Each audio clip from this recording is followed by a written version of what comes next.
जैसे आपने देखा ना भगवान राम को काल उठ के रघुनाथा मात पिता नमामि माता। सुबह उठते थे अपने माता पिता के चरण स्पर्श करते थे। उससे क्या हुआ भाइयों बहनों? उससे ये हुआ कि माता पिता के आशीर्वाद से पुरुषोत्तम बन गए, भगवान बन गए। माता पिता का आशीर्वाद कोई किसी देवता के आशीर्वाद से कम नहीं है भाइयों बहनों। इसीलिए बहुत जरूरी है। व्यापार तो है मगर व्यवहार नहीं है। सर्विस तो हम कर रहे हैं, बहुत बड़े अफसर बन गए हैं, मगर हमारा व्यवहार अच्छा नहीं है तो भी हमें किसी का सहयोग नहीं मिलेगा और हम सफल नहीं हो सकते भाइयों बहनों। और तीसरा कौन सा संस्कार आ जाएगा हमारे बच्चों में? वो देवताओं से पहले अपने माता पिता का पूजन करना शुरू कर देगा, क्योंकि देवता भी उन बच्चों का आशीर्वाद प्राप्त नहीं करते जो अपने माता पिता से कभी आशीर्वाद नहीं लेते हैं। इसीलिए तो हमारे शास्त्रों में ये कहा है कि मालूम नहीं कि सृष्टि का निर्माण जो है वो ब्रह्मा जी ने किया है नहीं किया, हमें नहीं मालूम, मगर हम सबको इतना जरूर मालूम है कि हमारा निर्माण हमारे माता पिता ने किया है। इसलिए अगर हमारे जीवन में कोई ब्रह्मा जी है तो हमारे माता पिता से बड़े भाइयों बहनों नहीं हो। मालूम नहीं भाइयों बहनों कि विष्णु भगवान पालन पोषण करते या नहीं करते इस सृष्टि का, मगर हम सबको इतना मालूम है कि हमारे माता पिता ने कितने ही दुख क्यों ना झेले, अगर हमारे बच्चों में आ जाए। जन्मदिन क्यों मनाया जाता है? ऋषियों ने क्यों मनाना शुरू किया?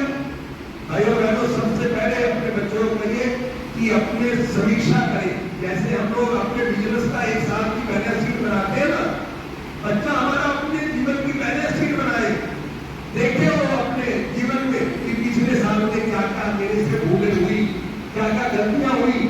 अगले साल में अगर वो गलतियां अगले साल में भी होती है तो अगले साल में हम नहीं पहुंचे, हम पिछले साल में नहीं हुए। दूसरा, हमारा बच्चे का कोई लक्ष्य नहीं होता, वो अपना लक्ष्य स्थापित करे कि मुझे इस साल में इतने % मार्क्स लेने हैं और उसके लिए वो कड़ी मेहनत करे। जब हमारा बच्चा सफल हो सकता है भाइयों बहनों। अगर उसका लक्ष्य नहीं होगा तो हमारा कोई बच्चा जीवन में आगे कैसे बढ़ेगा? दूसरा है बच्चे का लक्ष्य स्थापित करना, चाहे बड़ा है चाहे छोटा है। जन्मदिन तो हर एक को मनाना चाहिए अपना। सबसे पहले अपनी समीक्षा करनी चाहिए, दूसरा अपना लक्ष्य स्थापित करना चाहिए और तीसरा जो है अपने पंचों तत्वों का पूजन करना चाहिए। हमारी बॉडी जो है, हमारा शरीर जो है वो 5 तत्वों से बना है। उसके गुण हमारे अंदर आए भाइयों बहनों, उसके गुण नहीं है। हमारे अंदर शालीनता कहाँ है? पृथ्वी माता जितनी शालीनता है हमारे अंदर। सबसे पहला हमारे अंदर धरती का तत्व है, पृथ्वी तत्व है। क्या बताती है हमें? उर्वरता और सहनशीलता दोनों नहीं है हमारे अंदर। ना तो हम जीवन में आगे बढ़ रहे हैं, अध्यात्म में तरक्की कर रहे हैं, और ना ही हमारे अंदर सहनशीलता है। और दूसरा है हमारे अंदर वरुण, जल जिसको कहते हैं, जल तत्व। जल तत्व में क्या गुण है? शीतलता, हर समय ठंडा दिमाग में, और सरसता, चम्मच में डाल दिया चम्मच जैसा कार्य नहीं किया, गडरी में डाल दिया गडरी जैसा कार्य नहीं किया, और अगर कटोरी में डाल दिया तो कटोरी जैसा कार्य नहीं किया। ऐसी सरसता होनी चाहिए। जैसे व्यक्तियों में बैठे वैसे ही गुण हमारे अंदर आते हुए चले जाते हैं। और अगला है अग्नि तत्व। अग्नि तत्व हमारा तेज, हमारा ऑरा इतना मजबूत होना है, बुलाए हमें जब मर्जी आप कहेंगे जब ही। अगर बच्चा स्कूल जाता है शाम को जीपीएस के द्वारा बनाए, अगर बच्चे की छुट्टी है तो यज्ञ करवाएं। जब हमारे घर में गायत्री माता और यज्ञ आएंगे भाइयों बहनों, वैसे ही हमारी तरक्की होती हुई चली जाती है, हमारे दुख दरिद्र सब दूर होते हुए चले जाते हैं और जीवन में हम आगे बढ़ते हुए सब चले जाते हैं, हमें सफलता मिलती हुई चली जाती है जीवन में। इसलिए ये ज्योति कलश जो है वहां से हरिद्वार से चल करके आपके बीच में आया है।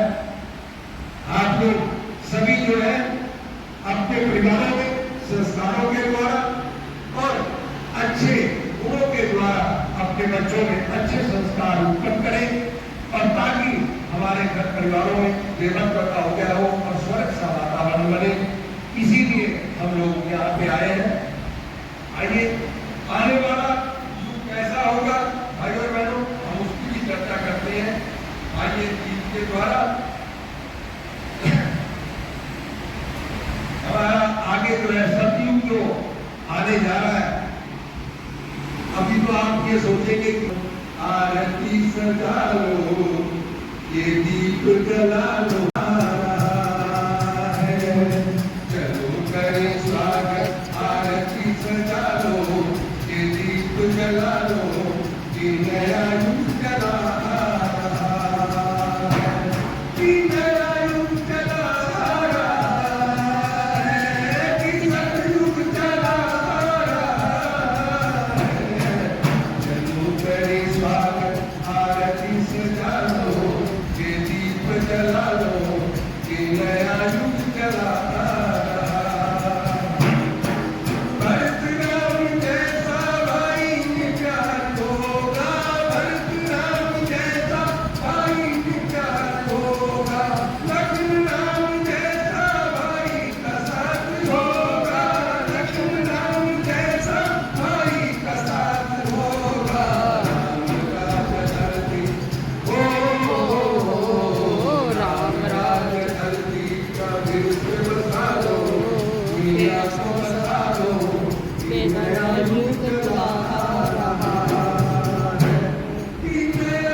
आने वाला युग वैसा ही होगा जैसे सतयुग था, त्रेता था।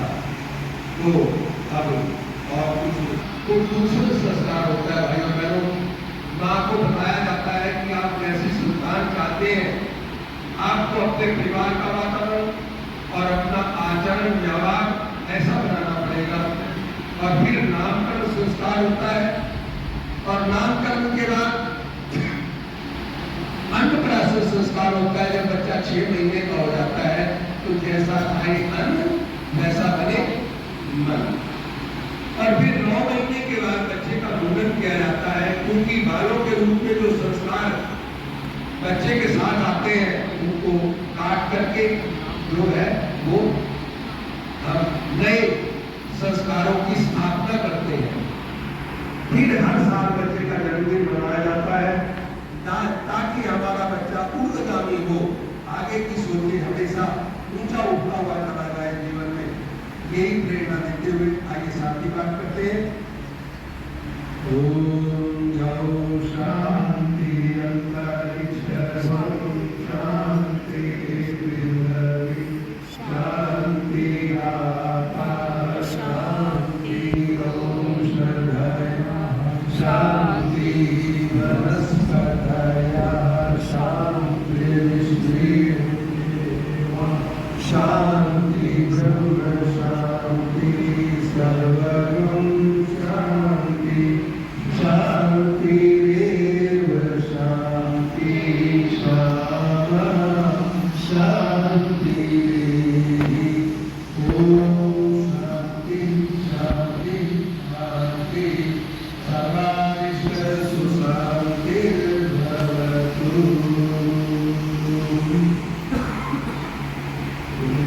माता की भगवान की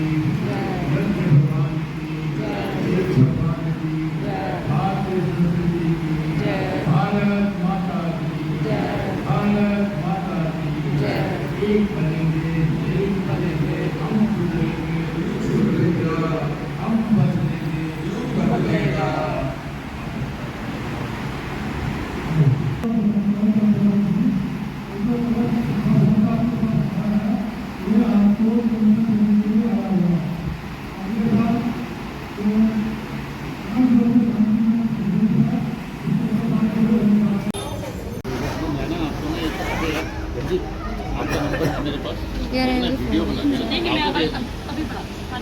मोरिंगा जिला रोपड़ में आज बहुत बड़ा सौभाग्य है। हमें हरिद्वार से आए हुए शिव जी से देवी के दर्शन हुए हैं। बाकी इनके बारे में माता जी वो जो भी इनके बारे में विस्तार पूर्वक से हमारे भैया जी हैं। आपका नाम?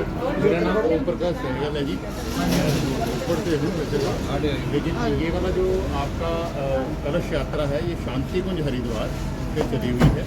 ये इसमें जो दीपक स्थापित है वो अखंड दीपक है, जो 1926 में परम पूज्य गुरुदेव पंडित श्री राम शर्मा आचार्य जी ने अपनी साधना के दौरान इसको जलाया है, जो कि जिसके लगभग 100 वर्ष हो चुके हैं।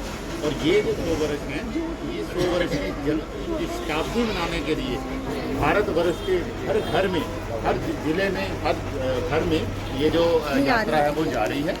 और ये यात्रा का मुख्य उद्देश्य है भारतीय संस्कृति की स्थापना हर घर में हो, हर बच्चे के पास हो, हर व्यक्ति तक भारतीय संस्कृति की बात पहुँचे कि गायत्री और यज्ञ जो है वो हमारे माता पिता हैं, ये वेदों की संस्कृति है, ये सनातन संस्कृति है और इस संस्कृति को हमने घर घर में पहुँचाना है।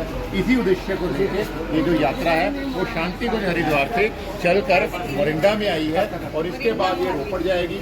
रोपड़ जाने के बाद ये होशियारपुर से होती पंजाब के अन्य प्रांतों में जाएगी और वहाँ जाकर एक ही उद्देश्य, एक ही लक्ष्य वो ये है कि भारतीय संस्कृति, गायत्री माता, गायत्री मंत्र और यज्ञ की स्थापना हमारे घर घर में हो। क्योंकि गायत्री मंत्र कोई साधारण मंत्र नहीं है।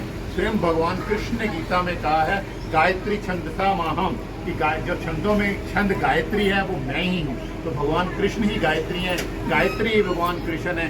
इसी चीज़ का प्रचार करने के लिए शांति कुंज से ये जो यात्रा है वो निकली हुई है और उद्देश्य उसका एक ही है कि मनुष्य में जो है देवत्व का उदय हो और इस धरती को हम स्वर्ग बनाएं। हम अपने आप को बदलें तो युग अवश्य बदलेगा। इस बात को लेकर ये जो हमारी यात्रा है वो चल रही है। धन्यवाद। ठीक है बहन जी। जैसी यात्रा जो हमारे भैया ने विस्तार आपको बताया, गायत्री माता के दर्शन कीजिए। तो मुझे लगता है वो हो गया ना, मिट्टी कोई बात नहीं, बाद में साफ करेंगे पानी देना। कमेंट बॉक्स में हर हर गंगे जरूर कहते जाना। श्री राधे।